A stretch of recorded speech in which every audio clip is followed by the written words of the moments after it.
Ну вот у нас есть природа. И что должен делать человек, чтобы эту природу сохранить? Не мусорить. Не мусорить, не разорять гнезда, а защищать животных. Вот в наших спектаклях, которые мы показываем в нашем досугово-развивающем центре, у нас присутствуют разные персонажи в различных сказках. Вот скажите, например, кого вот вы точно можете сказать, что он водится в лесах России? Так, медведь. Медведей тут, по-моему, два. Такой и сказочный. Так, еще какой? Волк.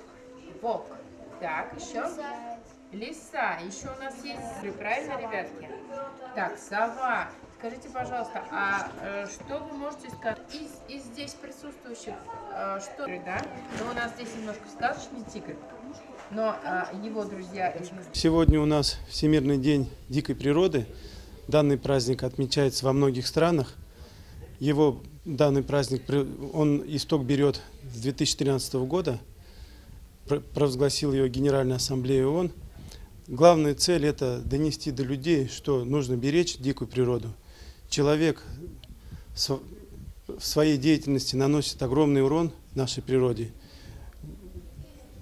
губит много животных. И вот основная цель, донести, что все неравнодушные люди, кто неравнодушен к природе, принимают участие в данном празднике. Мы также, Госкомитет выступает инициатором, дирекции заказника «Чистые луга». Мы всегда за проведение таких праздников с детьми. Вот на базе досугово-развивающего центра «Камалия» мы пригласили 2 школы, покажем фильм, расскажем детям про животных, про природу, о том, что нужно беречь природу.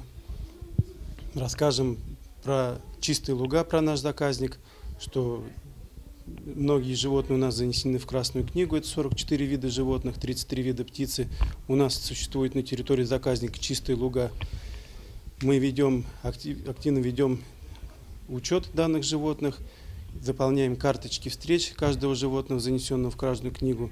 Выявляем новые места обитания, которые мы встречаем. Нравится? Если в этот момент все это будет проходить, мы проходим в этом нашем моменте, у нас есть кабинет-момент, мы будем это обрабатывать, работать и будем заниматься этими вещами, ребят. Я вам покажу много чего интересного. Не просто этого интересного, а то, что это и от сенсорики зависит у нас. Есть, например, кто в квартирах живет? В квартирах живет. Когда мы поднимаемся на квартиру, у нас что делается, ребят? Свет загорается, да? Свет автоматически. Ну, у кого-то нет. Автоматически. Вот к этому и ведем себя, да. С вами ответить на несколько вопросов. Значит, мы теперь с вами можем сказать, откуда появился праздник, вернее, кем был подписан. Это с помощью кого? Объединенных Штатов. Нет, Организации Объединенных Наций. В каком году? В 2012 году. Итак, значит, 3 марта, прошу прощения, 3 марта с 2013 года празднуется во всем мире Всемирный день дикой природы. Молодцы. Будьте внимательны, в конце мы с вами проведем игру и посмотрим, кто у нас самый активный. Как же называется эта птица? Тише, ребят.